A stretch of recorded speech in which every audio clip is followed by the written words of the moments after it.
Okay, so very good evening everyone. Chapter 8 gravitation, जो काफ़ी काम का चैप्टर है, इसके अंदर आपने कुछ कुछ बेसिक से पॉइंट्स पढ़े और हमने उसको एक कंपेयर करवाया। अगर आपको याद हो तो फेवरेट यू यानी फोर्स, ग्रेविटेशनल फील्ड, तो उसको आप कहेंगे ग्रेविटेशनल फोर्स, ग्रेविटेशनल फील्ड यानी फेवरेट यू का हमारा मतलब कुछ इस तरह से होता है, F E V you.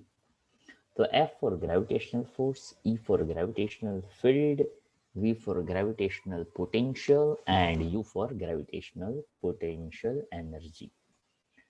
Force always between two particle having mass m, वो फॉर्मूला बनता है G m by r square. Field का मतलब होता है फोर्स पर यूनिट चार्ज, और ग्रेविटेशनल फील्ड और ग्रेविटेशनल एक्सेलरेशन वो एक सेंस में एक जैसा फॉर्मूला बनता है, तो उसका फॉर्मूला होता है G M by R square. Potential energy, sorry, सिर्फ ग्रेविटेशनल पोटेंशियल हो तो वो बन जाता है जी एम बाय आर, और gravitational potential energy G M by R. Okay, तो ये जो डिफरेंसेस है वो आपको यहाँ पे पता होने चाहिए। किसका कैसा फॉर्मूला बनता है आप देख सकते हैं, दो में स्क्वायर है, दो में स्क्वायर नहीं है। न्यूमरेटर में दो में मास इसके प्रोडक्ट्स आए, दो में एक एक मास ही आया। अब इसको याद रखने का एक सीक्वेंस जो हमने बताया था, उसको उसी सीक्वेंस में याद रखने का। तो जैसे आप ये छोटे छोटे पॉइंट्स याद रखेंगे तो ही आपको समझने में ज़्यादा मज़ा आएगा। प्लस यहाँ पे दो टाइप के फोर्सेस, दो टाइप की वेलोसिटी आएगी, बेटर टू से। एक आएगा एस्केप वेलोसिटी और एक आएगा ऑर्बिटल वेलोसिटी। तो एस्केप वेलोसिटी यानी एस्केप होना, यानी काइनेटिक एनर्जी देना, मिलना, भाग जाना। तो कोई भी ऑब्जेक्ट है उसके ऊपर ग्रेविटेशनल पोटेंशियल एनर्जी लग रहा है which convert into kinetic energy. ठीक है, तो उसी के हिसाब से यहाँ पे एक और क्वेश्चन आता है, define orbital velocity, next velocity. ठीक है, तो इसमें याद रखना है वर्ड ऑर्बिटल। जब भी कोई ऑर्बिट में होता है यानी उसके ऊपर लगता है circular force, that is centripetal force. तो सेंट्रिपिटल फोर्स का कंपैरिजन होगा ग्रेविटेशनल फोर्स के साथ। So orbital velocity of a satellite, derive expression for the orbital velocity of a satellite. Show that the escape velocity of a body from the earth's surface is root 2 times its velocity in a circular orbit. मतलब relation है escape velocity का orbital velocity के साथ। circular orbit is just above the earth's surface, that's okay.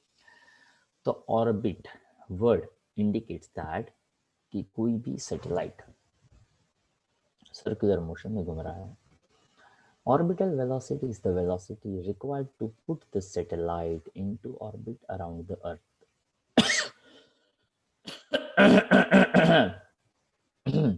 M, mass of the Earth, radius of the Earth, mass of the satellite, उसके usual meanings बताए। R plus H, that is considered as a radius plus height, कहाँ पे आपने रखा हुआ है satellite, उसका idea यहाँ पे दिया गया। अब यहाँ पे समझाया जाता है कि जब वो एक स्पेसिफिक हाइट पे होता है, देखिएगा ध्यान से, अर्थ की सरफेस से h हाइट पे हमने एक ऑब्जेक्ट रखा है जो सर्कुलर मोशन दे रहा है, तो उसके ऊपर यहाँ पे एक formula that's called as a centripetal force और ग्रेविटेशनल फोर्स। तो सेंट्रिपिटल फोर्स का फॉर्मूला होता है M V square by R. तो that is M V square by R, यानी डिस्टेंस है R plus H, mass into velocity का square, तो M V not square by R plus H. दोनों के बीच में लगेगा gravitational force G M one M two by R square, तो that is R plus S whole square. दोनों forces को कंपेयर करना है। जैसे कंपेयर करेंगे आप देख सकते हो यहाँ पे small m cancel, R plus H और आर प्लस एच कैंसिल हो जाएगा, और हमें इस वी नॉट को सब्जेक्ट ऑफ इक्वेशन बनाना है। ठीक है, तो जैसे ही मैंने दो फोर्सेस लिए, दो फोर्सेस का फॉर्मूला लिखा, दोनों फोर्सेस को कंपेयर किया, जैसे हम उसको कंपेयर करेंगे हमें एक V naught that is O, आप ऐसा कह सकते हैं V O stand for orbital velocity, that's under root gm by r plus h. Suppose if I consider that's near to the earth surface, near to the earth surface यानी h को वहाँ ignore कर दो, h को हटा दो. जैसे h को आपने हटा दिया, आप देख सकते हैं वो बन जाएगा gm by r only. तो gm by r only हो तो gm की बजाय आप small g into R square ऐसा लिख सकते हैं. तो gm की बजाय g इंटू आर स्क्वायर लिख दिया. और इसमें से वैसे देखो ये एक अलग अलग पॉइंट्स है कि यहाँ पे आर स्क्वायर था तो आर बाहर दे लिया. अगर मैं यहाँ पे आर स्क्वायर ही रखता और मैं ऐसा कहता कि which is near to the earth surface तो एच को इग्नोर करता तो यहाँ से एक आर भी कैंसिल हो जाता. तो यहाँ पे orbital velocity under root G R जैसा आता. अब orbital velocity under root G R जैसा आता है. यहाँ पे आप देख सकते हो escape velocity under root two G R आ रहा है. तो सीधी सीधी बात हो गई खत्म. तो अगर orbital velocity if I take near to the earth surface root G R and escape velocity is equals to root two G R. तो escape velocity is equals to root two times of orbital velocity. इसी चीज को देखने का अलग अलग नजरिया, जैसे कि take the ratio of V to V O root two V O to V E 1/√2. तो ऐसा भी कहा जा सकता है, ऐसा भी कहा जा सकता है. √2/1 ऐसा भी कहा जाएगा, 1/√2 वैसा भी कहा जाएगा. पर हमें ये पता होना चाहिए VE is equals to √2 times of VO. इसके हिसाब से एक और चीज़ पता होनी चाहिए, क्या रिलेशन होगा VE और VO का, कौन बड़ा और कौन छोटा होगा. इसको देखकर बताना है. VE is equals to √2 times of VO. चलो बताइए.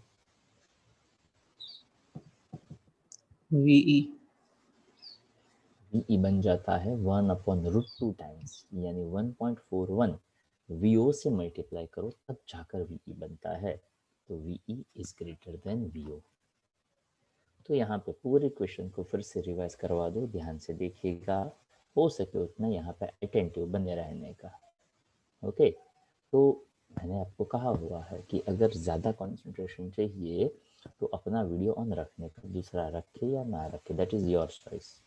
ओके. बट आपके वीडियो ऑन रखने से आपको एक क्लैरिटी मिलता है कि मैं जो पढ़ रहा हूँ, जैसे पढ़ रहा हूँ, सामने वाला मुझे देख रहा है. होता क्या है कि आप दूसरे के ऊपर डिपेंड करते हो कि दूसरे करेंगे तो मैं करूँगा. If you want to improvise your concentration तो आप अपना वीडियो ऑन रखिएगा. तो वीडियो ऑन रखने से क्या होता है कि यहाँ पे मुझे पता चलता है, आपको खुद को भी पता चलता है, और आप इधर उधर ध्यान देने की बजाय सिर्फ यहाँ पे रहोगे. ओके. तो यहाँ पे आपने देखा पूरा क्वेश्चन है, उसको आप एक अच्छी तरीके से रिवाइज कर दो. तो ऑर्बिटल वेलोसिटी यानी क्या. तो ऑर्बिटल वेलोसिटी इज एक फंडा कि कोई एक सैटेलाइट अर्थ के आसपास सर्कुलर मोशन में घूमेगा. First point. तो फर्स्ट पॉइंट में आएगा दो फोर्सेस की बात. एक फोर्स हो गया जिसको हम कहेंगे सेंट्रीपिटल फोर्स. सेंट्रीपिटल फोर्स का फॉर्मूला mv²/r. तो यहाँ पे vo कह दिया, o फॉर ऑर्बिटल, तो mv²/r + h, that is the distance. और ग्रेविटेशनल फोर्स का फॉर्मूला G(m1m2/r²) फॉर ऑब्जेक्ट यानी सैटेलाइट कहाँ पे है, r + h पे है, तो r + h का होल स्क्वायर. दोनों फोर्सेस का कंपैरिजन एक इक्विलिब्रियम में रहेगा ताकि तो ही वो गोल गोल घूम पाएगा. वहां से वीओ को सब्जेक्ट ऑफ इक्वेशन बना दिया. तो एक्चुअल में कोई पूछे तो ऑर्बिटल वेलोसिटी का यही फॉर्मूला है √Gm/r+h. उसके बाद हम यहाँ पे एक स्पेशल कंडीशंस लगाते हैं कि यार यही फॉर्मूला मुझे स्मॉल जी के फॉर्मेट में चाहिए. तो कोई बात नहीं, कैपिटल GM की जगह पे GR² लगा दो. ऐसा फॉर्मूला, मतलब ये रिक्वायरमेंट नहीं है, ये एक अलग फॉर्मेट दिया हुआ है. अब उसने कहा कि if it's near to the earth surface, मतलब हाइट 0 ले लो, तो √GR बना, वैल्यूज डाली तो पता चलेगा कि कोई भी सैटेलाइट अर्थ के आसपास घूम रहा है तो उसको कहते हैं 7.92 किलोमीटर पर आवर, मतलब उसका स्पीड होता है 7.92 ऑलमोस्ट 8 किलोमीटर पर आवर की स्पीड से वो घूमता है। आप में से कभी किसी ने, वो अभी आपको याद हो तो इंटरनेशनल स्पेस स्टेशन, वो कुछ टाइम पहले हमें यहाँ से दिखता था, ऐसा किसी को कुछ पता है? अच्छा, ऐसा एस्ट्रो के बारे में किसी को कुछ आइडिया है? ऐसा कुछ कुछ होता है। अभी थोड़े टाइम पहले हमने मंगल यानी मार्स को भी हमने यहाँ से देखा, काफी क्लियर दिखता था, एकदम रेडिश कलर का दिखता था। पता Yes, है sir. किसी? Yes, sir. Yes, sir. Okay, तो आपको क्या ये पता है कि जो तो इंटरनेशनल स्पेस SpaceX में से स्टेशन क्रू है, एस्ट्रोनॉट्स गए थे। सॉरी, SpaceX में से एस्ट्रोनॉट्स गए थे ऊपर।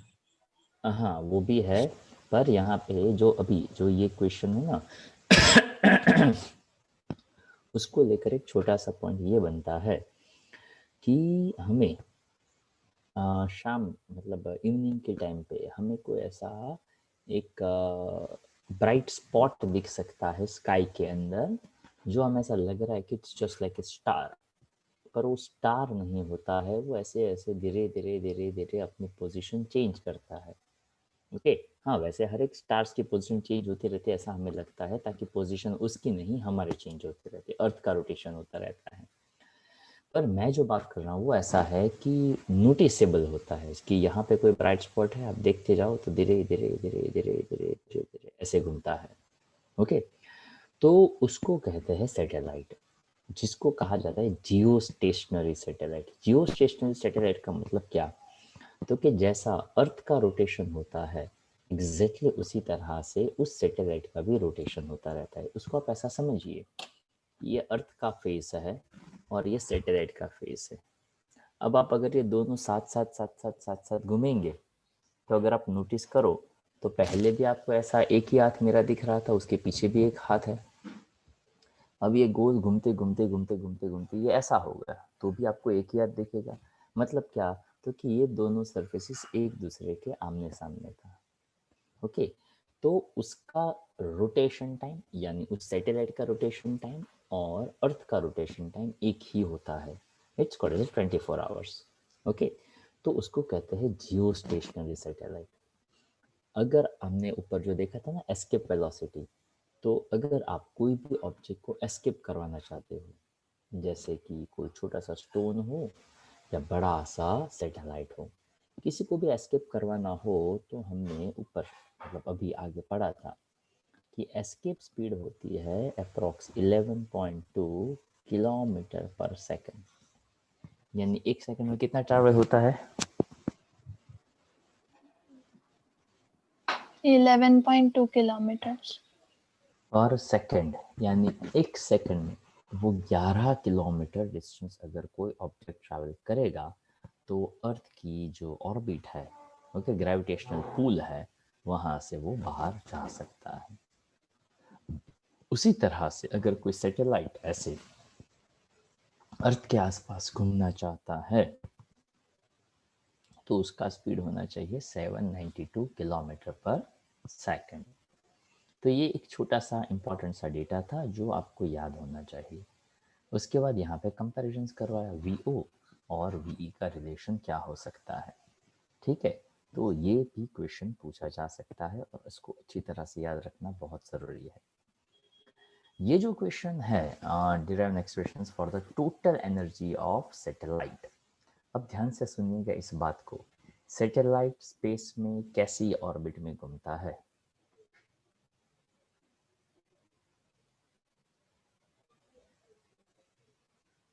सैटेलाइट स्पेस में कैसी ऑर्बिट में घूमता है?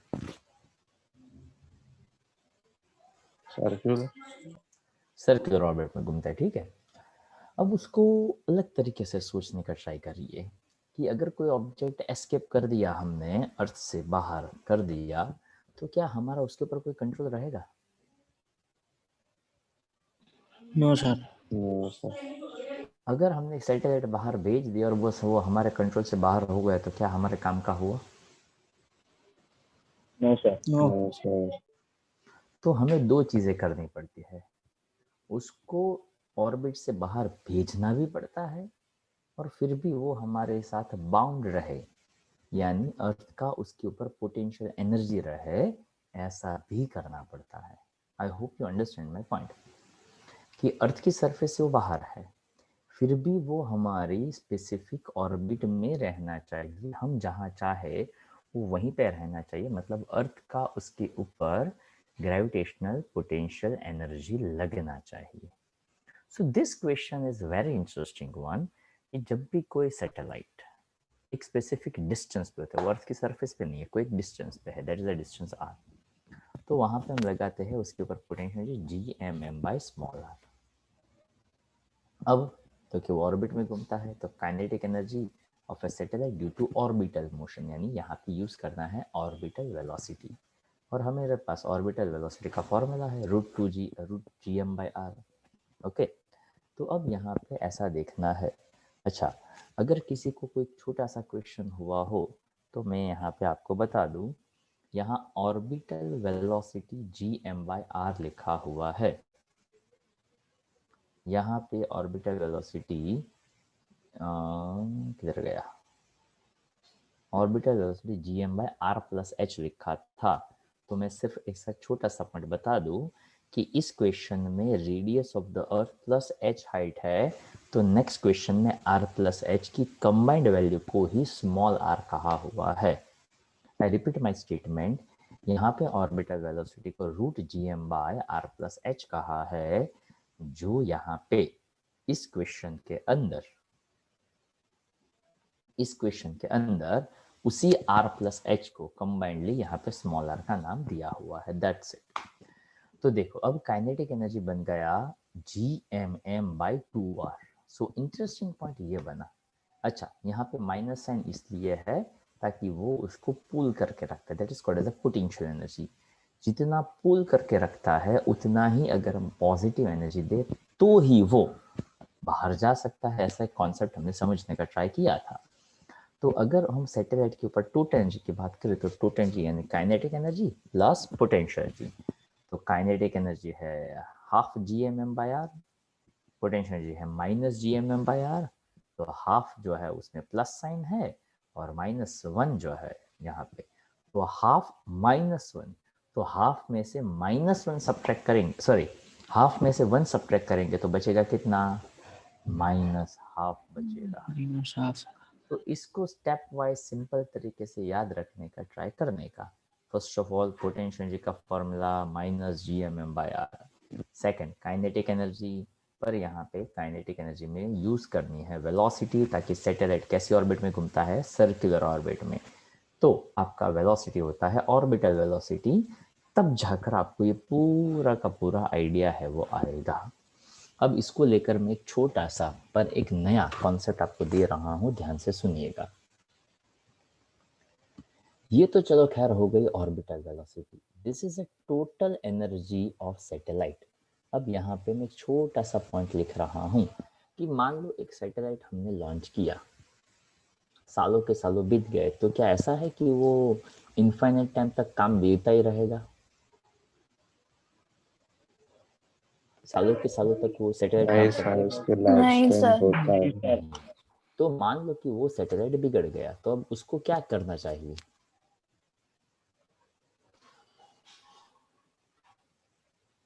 वापस लाना चाहिए अर्थ के ऊपर। दोनों पॉसिबिलिटीज हो सकती है ना, या तो यहाँ पे लाए या स्पेस में ही डिस्ट्रॉय कर दे। यहाँ पे लाने के लिए पहले स्पेसशिप भेजना पड़ेगा, जो कॉस्टली होता है, और वो चीज़ हम यहाँ पे लाए जो ऑलरेडी आउटडेटेड हो चुका है, पुराना है और बिगड़ा हुआ है, तो उसका तो कुछ हो नहीं सकता है। So best part is that कि हम उसको अर्थ की जो ऑर्बिट है जहाँ पे हमने उसको रखा हुआ है, हम वहीं से उसको एस्केप करवा दें, मतलब हम वहाँ से ही उसको इनफाइनाइट डिस्टेंस पे भेज दें जहाँ से वो कभी वापस ना आ पाए। और हो सकता है वहाँ पे अगर कोई फ्रिक्शन लगे तो शायद अपने आप को डिस्ट्रॉय भी हो जाए। तो यहाँ पे एक इंटरेस्टिंग पॉइंट बनता है जिसको हम ऐसा कहते हैं escape velocity of satellite. Okay, ये मेरे साथ साथ लिखते रहिएगा, एस्केप वेलोसिटी ऑफ सैटेलाइट। तो जब भी हमें एस्केप वेलोसिटी चाहिए तो हम क्या करते हैं, दो एनर्जी को कंपेयर करते हैं।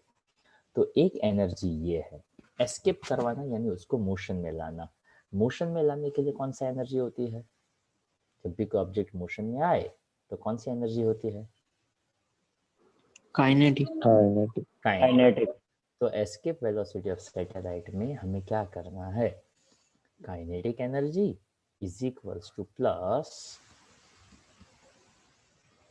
आप ऐसा कह सकते हैं, टोटल पोटेंशियल एनर्जी, या तो better to say total energy.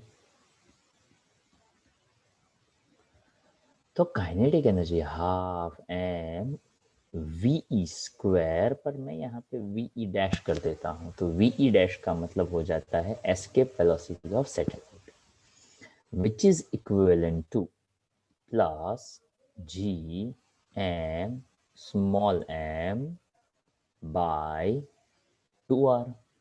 अब देखो यहाँ से 2 कैंसिल करो, स्मॉल एम कैंसिल करो, तो एस्केप वेलोसिटी ऑफ सैटेलाइट क्या बन जाता है, under root capital G M by small r बन जाता है। Okay, if you notice that, okay, अगर आपने नोटिस किया हो तो एस्केप वेलोसिटी में √2 GR ऐसा बनता था। वैसे मैं यहाँ पे चाहूँ तो GM को वो स्मॉल g के टर्म में ले सकता हूँ, पर यहाँ पे हम नहीं ले सकते, ताकि यहाँ पे इस r का मतलब होता है r प्लस h। तो यहाँ पे वो 2 वाला कॉन्सेप्ट नहीं आया। क्यों नहीं आया, ताकि जब पहले एस्केप वेलोसिटी लेते थे तो सिर्फ पोटेंशियल जो लेते थे वो था gm/r। ओके, इसलिए ये 2 इधर मल्टीप्लाई होने जाता था। पर जब हम सैटेलाइट की बात करते हैं तो सैटेलाइट का टोटल एनर्जी जो है उसमें डिनोमिनेटर में 2 आता है, और वो 2 यहाँ पे कैंसिल हो जाता है। दैट्स वाई ये 2 के कैंसिल हो जाने की वजह से एस्केप वेलोसिटी ऑफ सैटेलाइट का formula under root capital G capital M upon small r लिखना चाहिए, और जिसमें स्मॉल r का मतलब कैपिटल R प्लस H समझना चाहिए। I hope you understand my point. Yes sir. हाँ, Yes, इसमें sir. एक स्पेशल केस आप ऐड करना चाहो तो ऐसा ऐड कर सकते हो कि मान लो सैटेलाइट अर्थ की ऑर्बिट के काफ़ी नज़दीक है, तो मैं small r equal to capital R plus H में H 0 कर दूँ तो कैपिटल GM/R हो सकता है। तो उसका फॉर्मूला √2 GR की बजाय सिर्फ GR हो जाएगा, बट कंडीशंस अप्लाई। ऐसा आप तभी ले सकते हो जब सैटेलाइट अर्थ के एकदम नज़दीक हो। I hope you understand my point. Yes sir. पक्का? Yes, sir. Yes Yes, sir. sir. ये और इसका प्रीवियस क्वेश्चन, वो भी दोनों ऐसे क्वेश्चन है जो स्टूडेंट के लिए थोड़ा सा अलग टाइप का क्वेश्चन रहता है, इसलिए जनरल स्कूल्स जो है वो ये क्वेश्चंस, ये या तो उसके पहले वाला, दोनों में से कोई एक क्वेश्चन एग्जाम में ज़रूर ज़रूर ज़रूर पूछते ही है। ये लिख लिया आप लोगों ने? So यहाँ पे Yes, sir. kinetic energy is Yes, sir. positive total energy. Kinetic energy तो पॉजिटिव ही होती है हाँ सर। ऑब्जेक्ट। इसकी बात कर रहे हो टोटल पोटेंशियल, टोटल हाँ एनर्जी की। सर। हाँ sir. It is something like that कि आप मान लो कि कोई शॉप से 500 रुपए का कोई ऑब्जेक्ट लेने गए, ओके, तो वो चीज अभी उस शॉप के अंदर बाउंड है, बाइंडिंग एनर्जी, इसलिए वहां पे नेगेटिव साइन है, वो बाउंड है। अब वो आपके पास मतलब उस शॉप से वो एस्केप तब होगा जब आप उतना ही एनर्जी उस शॉपकीपर को देंगे। मतलब क्या, तो कि एक पर्सन है, यानी एक्स पर्सन है, वो कोई कंपनी में जॉब कर रहा है जिसका मान लो सैलरी 35,000 है। ओके, वो ये कंपनी छोड़कर कोई दूसरी कंपनी में तब जाएगा जब उसको इतना या तो उससे ज़्यादा पैसा है वो मिलेगा, यानी वो उस कंपनी के साथ बाउंड है एक एक्स अमाउंट ऑफ सैलरी के साथ। हम कोई भी जगह पे रहते हैं तो हम बाउंड होते हैं, अगर हम वहाँ पे बाउंड नहीं रहना चाहते हैं तो हमें उतना ही एनर्जी उसको रिटर्न में देना पड़ता है। तो नेगेटिव से इंडिकेट करता है कि वो बाउंड है और उतना ही पॉजिटिव एनर्जी ऐसा कहेगा कि हमने उसको उतना एनर्जी दिया, इसलिए वो वहाँ से एस्केप के बाहर चला गया। अंडरस्टैंड? Yes sir. चल तो देखो अभी जो मैं पॉइंट की बात कर रहा था वो यहाँ पे फिर से बताया कि what do you mean by binding energy. So the energy required by satellite to leave its orbit. तो पहले ऐसा बताया जाता है कि कितनी एनर्जी के साथ वो बाउंड है। सो the total energy of satellite is minus gmm/2r in order to escape to infinity. It's something like that. Escape to infinity मतलब दूर भेज देना। अगर कोई ऑब्जेक्ट इन्फिनिट पे चला जाएगा तो आपका उसके ऊपर एनर्जी कितना हो जाएगा?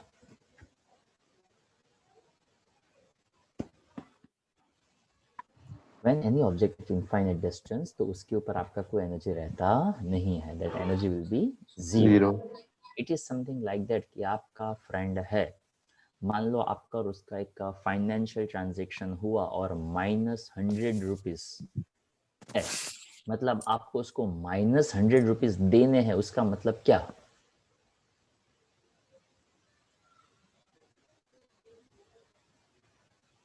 किसी को -100 रुपीज देना है, उसका मतलब क्या? मतलब 100 रुपीज देना। हाँ, भले मैंने बोला -100 रुपीज देना है, पर माइनस क्या इंडिकेट करता है? वो देना नहीं है, उतना हमें लेना है। लेने अब अगर मान लो ये -100 रुपीज का फाइनेंशियल ट्रांजैक्शन है तो हम दोनों के बीच में ये हिसाब बराबर कब हो जाएगा?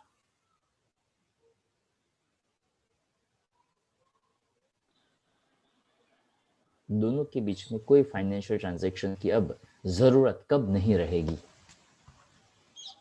जब वो 100 रुपीज देगा और हम भी 100 रुपीज देंगे तो 0 हो जाएगा। मतलब -100 रुपीज था तो क्या था, उसमें +100 ऐड कर दिया तो क्या, -100 + 100 कितना हो गया? Zero. 0।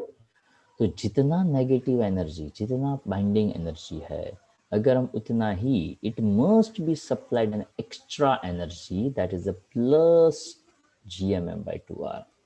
So the total energy at E becomes 0.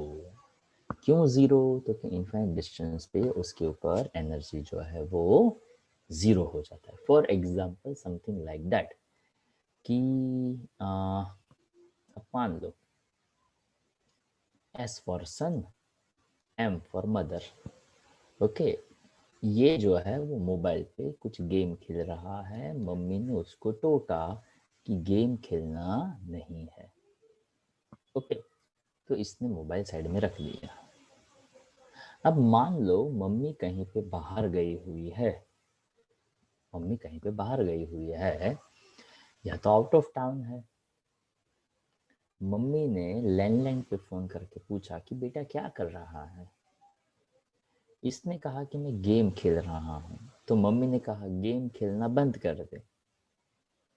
तो आपको क्या लग रहा है कि वो क्या करेगा? सन खेलना बंद कर देगा कि सिर्फ हाँ हाँ करेगा? क्या कहते हो? सर वो तो उसके बिहेवियर पर डिपेंड करता है। अच्छा लड़का होगा तो जनरल बंद कर केस में देगा। आप भी बच्चे हो तो आप क्या करोगे?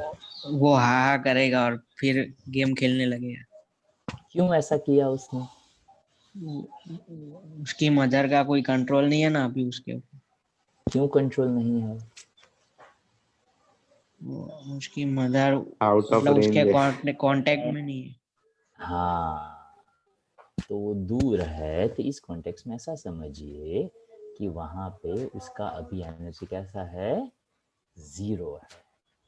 ओके, तो when you take any object at the infinite distance that the total energy becomes 0। तो ये एनर्जी जितना है उतना ही, पर पॉजिटिव दो तो टोटल एनर्जी एट इनफाइनाइट 0 हो जाएगा। इसलिए इसका बाइंडिंग एनर्जी हो जाएगा +gmm/2r. I hope you understand the basic concept. Yes, sir. Yes sir. Yes sir. हित समझ में आया भाई? सब बाइंडिंग मतलब चला गया मीन्स हित। हाँ सर, हाँ बोल ना। मीन्स बाइंडिंग एनर्जी मतलब वो बाउंड करके रखता है, वो हुआ। हाँ, जैसे कि तू कहता क्योंकि कि मीन्स मैंने उसमें पूछा आगे क्या तुम्हारे, उसमें मैंने लिखा था कहा कि तुम्हारे, ऑर्बिट को लीव करने वो ऑर्बिट से लीव करना हो तो वो एनर्जी जो एक्सटर्नल हम देंगे उसको बाइंडिंग एनर्जी कहते हैं। the energy required by a satellite to leave To its leave orbit around the earth and escape to infinity is called the binding energy. उसको इनफाइनाइट पे भेज देना है। इनफाइनाइट पे भेजने के लिए एनर्जी क्या हो जाएगा? इनफाइनाइट पे भेज देंगे तो 0। जीरो। ऑलरेडी सैटेलाइट का एनर्जी कितना है? -gmm/2r। अब इसमें आप क्या करो तो इसका टोटल वैल्यू 0 हो जाएगा। इसको आप इसको -x कंसिडर करो तो -x blank plus is equal X to 0 plus plus X करेंगे एक्स तो इसको x माना था तो आप इसको +gmm/2r कर दो तो ये एनर्जी को हम क्या कहेंगे? Binding energy. It means something like that कि वो ऑब्जेक्ट इतनी एनर्जी से बाउंड है, पकड़ा हुआ है, जकड़ा हुआ है। अंडरस्टैंड? यस बाइंड करके रखना है, पकड़ के रखना। आपने वो बुक बाइंडिंग करवाते हैं ना, करते हैं ना, तो what is the purpose of book binding? मान लो तुमने बुक दिया बाइंडिंग में, जैसे आप घर पे लेकर आए, फ्रंट पेज अलग, मिडल पेज अलग, लास्ट पेज अलग, तो क्या करोगे आप? बताइए क्या करेंगे आप? बाइंडिंग कराएंगे। वापस जाएंगे कि यार ये कैसा बाइंडिंग करके दिया। ओके, आगे का पेज अलग हो गया, पीछे वाला अलग हो गया, बीच में से पेजेस निकल गए, थोड़ी ना बाइंडिंग होता है। मतलब बाइंडिंग करवाना मतलब आप क्या चाहते हो कि सभी पेज एक साथ जुड़े हुए रहे। ओके, मान लो कि वो थ्रेड के साथ उसने बाइंडिंग किया है, अगर वो थ्रेड तोड़ दो तो क्या होगा? सब बिखर बाइंडिंग जाएगा। निकल जाएगा। हाँ, that is the simple thing. अब देखिए, कैप्लर्स थर्ड लॉ याद है किसी को? उसको कौन सा लॉ कहते थे, कैप्लर्स थर्ड लॉ को?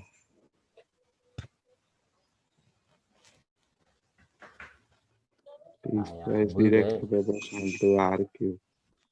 What is that? क्या है आर क्यूब? क्या है वो तो तूने इधर देख लिया स्क्रीन पे, T square proportional to R cube, but what is T, what is are?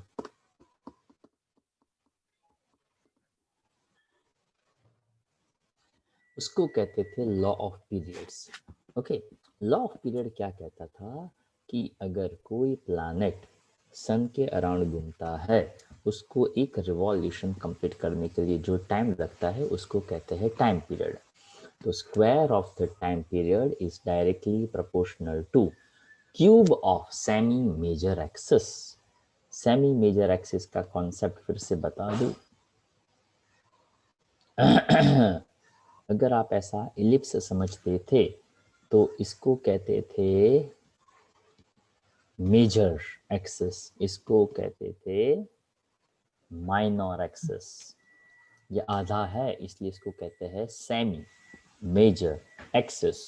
अगर इस डिस्टेंस को मैं आर कह दूं, यहाँ से लेकर यहाँ तक की, तो यहाँ से प्लैनेट ऐसे घूमता है, that is a circular motion, यानी क्या आएगा? Centripetal force. अब सेंट्रीपिटल फोर्स का कंपैरिजन अगर मुझे करना हो तो सिर्फ और सिर्फ किसके साथ कर सकते हैं सेंट्रीपिटल फोर्स का कंपैरिजन? फोर्स के साथ। Very good. तो सेंट्रीपिटल फोर्स का कंपैरिजन सिर्फ फोर्स के साथ करना है तो कौन सा फोर्स होगा वो? सेंट्रीफ्यूगल। तो gmm/r² हो गया। उससे वेलोसिटी को सब्जेक्ट ऑफ इक्वेशन बना दिया तो gm/r बना। पर यहाँ ध्यान रखना है कि ये r कौन सा r है? तो कि प्लैनेट से लेकर यहाँ तक का डिस्टेंस जो इलिप्स है ना उसका सेंटर। अब कैसे पाथ पे घूमता है? सर्कुलर पाथ पे घूमता है।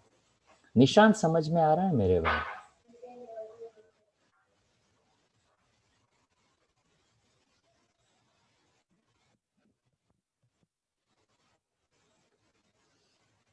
तो जब कोई ऑर्बिटल पाथ पे घूमता है तो सर्कुलर ऑर्बिट यानी स्पीड का फॉर्मूला था डिस्टेंस अपॉन टाइम। तो जब भी कोई ऑब्जेक्ट सर्कुलर पाथ पे घूमता है तो सर्कुलर डिस्टेंस को हमने क्या नाम दिया है? सर्कमफरेंस। सर्कमफरेंस का 2 पाई आर। उसको कंप्लीट करने के लिए जो टाइम लगता है उसको कहते हैं टाइम पीरियड। यहाँ पे वी स्क्वायर है, इसका भी आप स्क्वायर कर दो, 4 pi square R square by T square. यानी इस स्टेप को इस स्टेप्स के साथ जोड़ने के लिए आप एक हल्का सा आइडिया लगा सकते हो। v equal to 2 pi R by T था, यहाँ पे v स्क्वायर था, तो आप इसका स्क्वायर करो, 4 pi square R square by T square G M by R. इसमें से कुछ कैंसिल नहीं होगा, ये r इधर जाएगा तो r क्यूब बन गया, टी स्क्वायर इधर जाने दिया, बाकी का सब कुछ इधर गया। तो देखो काफी लोग है ना इसके बाद ये कैसे होता है वो सोचते रहते हैं, बट आई जनरली प्रेफर कि आपको क्या लग रहा है इसके बाद कैसा लिखना चाहिए, तो कि 4 पाई स्क्वायर आर क्यूब ऐसा लिखना चाहिए, ठीक है। और इधर लिखना चाहिए जी एम टी स्क्वायर, बरोबर।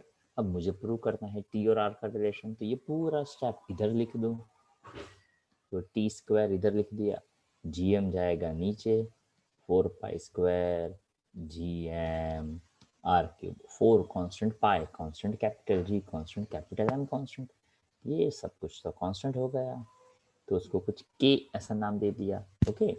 सो T square proportional to R cube, so this is consider as Kepler third law. यहाँ पे 4 pi square, yes anyone remember what is the capital G value?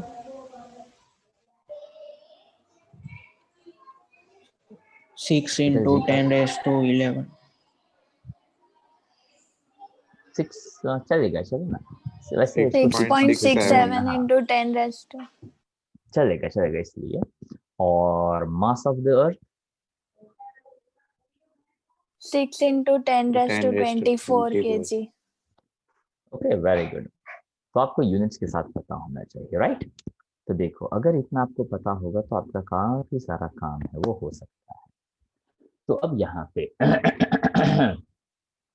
उन सभी का यूजुअल वैल्यू डाला तो ऐसा एक वैल्यू मिला, वैसे इसकी यहाँ पे कोई ज़रूरत नहीं है, बट जस्ट फॉर रेफरेंस यहाँ पे लिखा हुआ है। तो ये question consider as a proof of Kepler's third law, ऐसे भी पूछा जा सकता है। चलो, anyone knows that what is the meaning of weightlessness? Weightlessness क्या होता है पता किसी को?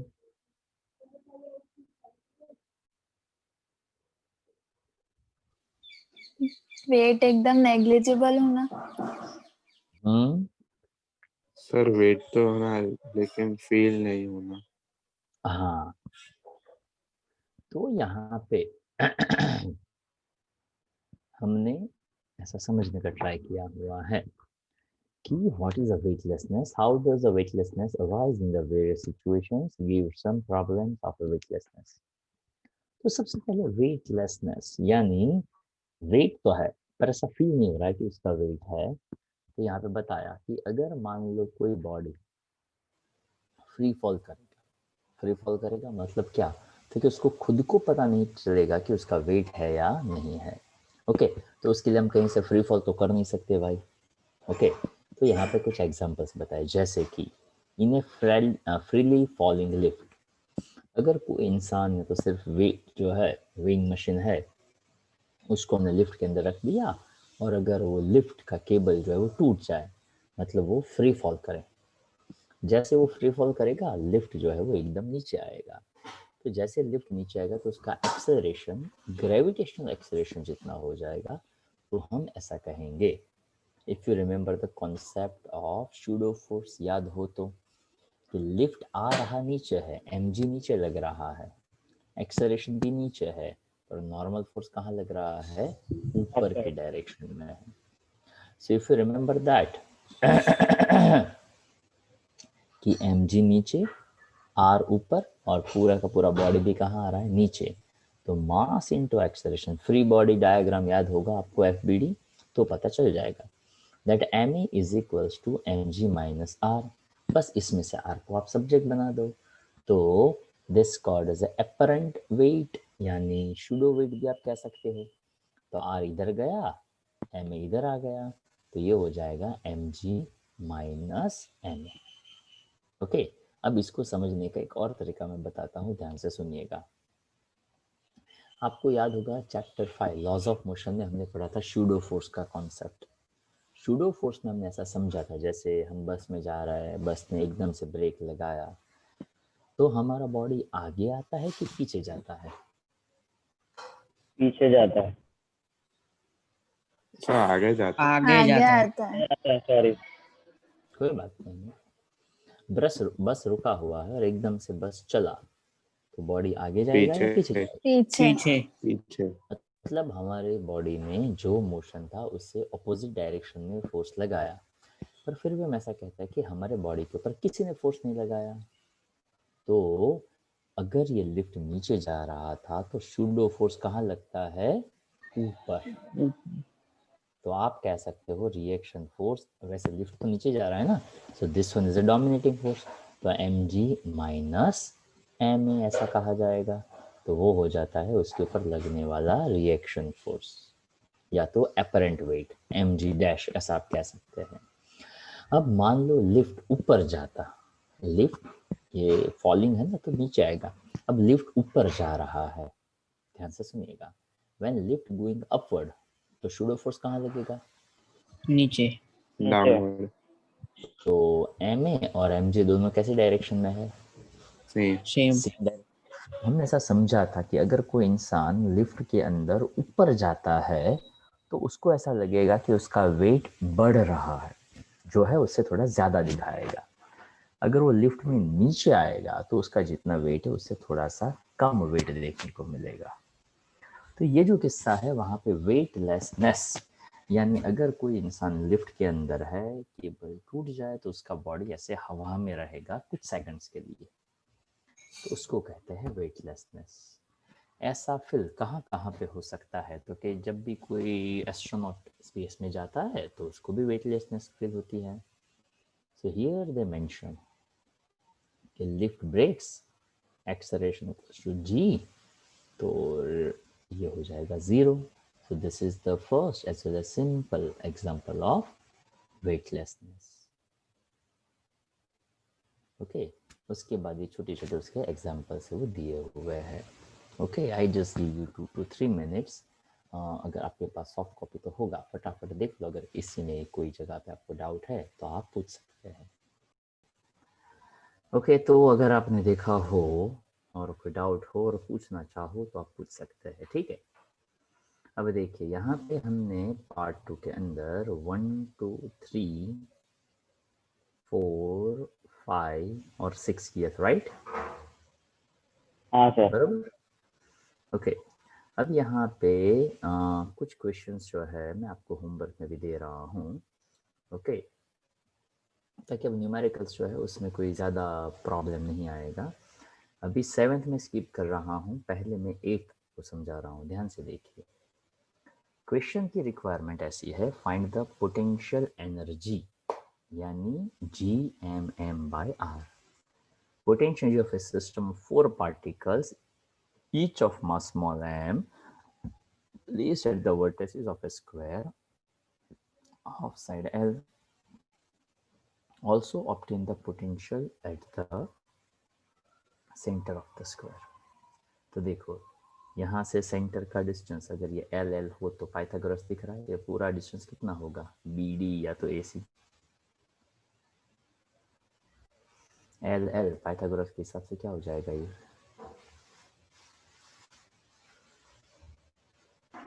√12। तो वर्टेक्स टू द सेंटर उसका भी आधा, यानी L/√2 हो जाएगा। अब यहाँ पे उसको समझना बहुत ही सिंपल सा है, ध्यान से सुनिए, पता चल जाएगा। यहाँ से उसने कहा है कि टोटल पोटेंशियल एनर्जी। अब टोटल पोटेंशियल एनर्जी यानी कितना? तो कि ऐसी पैर जिसमें एल एल डिस्टेंस हो, तो कि ए बी के बीच में बी सी सी डी और डी ए, उसके बीच में कितना कितना डिस्टेंस होगा? तो कि एल एल। अब और कौन सा डिस्टेंस बचा? तो कि √12, तो √12 डिस्टेंसेस वाली 2 पैर बनेगी, यानी दोनों डायगोनल, तो टोटल पैर 6 बनेगी, 4 उसकी साइड्स की और 2 उसके डायगोनल की।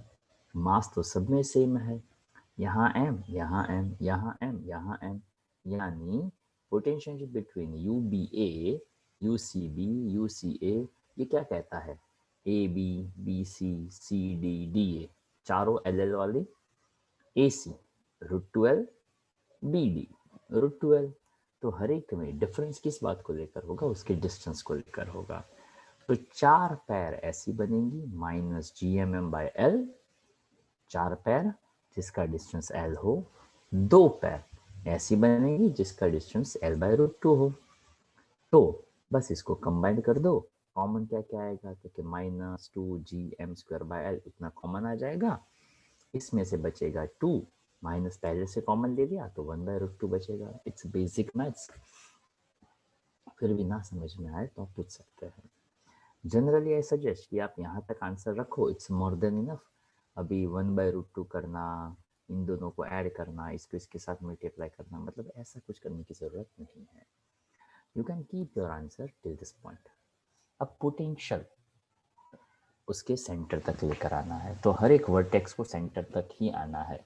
तो 4 वर्टेक्स को सेंटर पे आना है, तो 4 पैर बनेंगी GM/R वाली।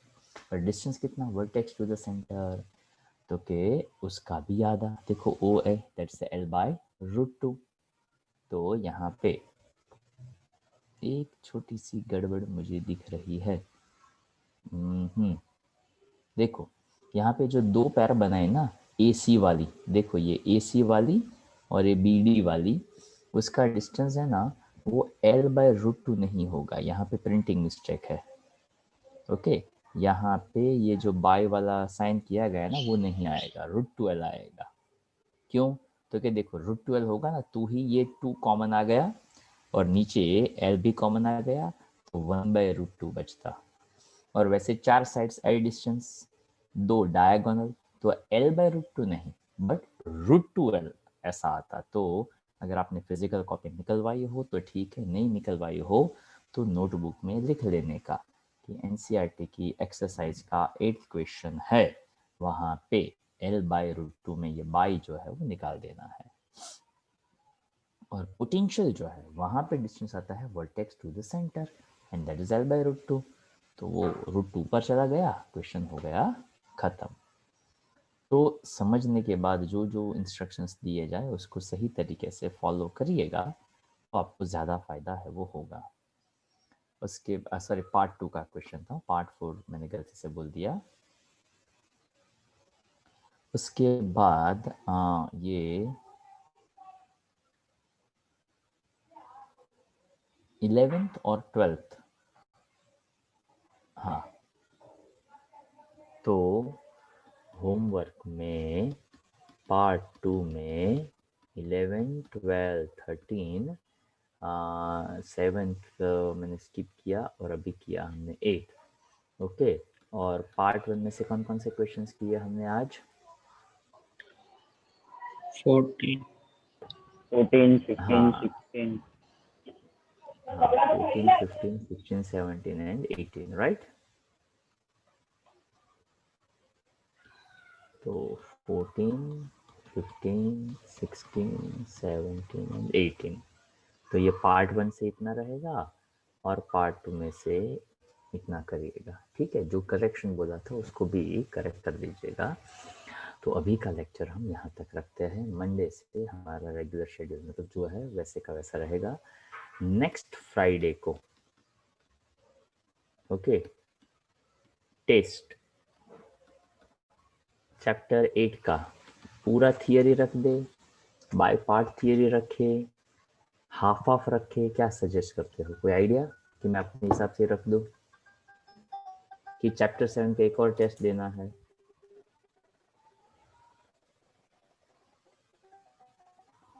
कोई बात नहीं, सोच कर रखिएगा, मैं मंडे को मुझे बताइएगा, ठीक है? उस हिसाब से हम टेस्ट रख देंगे।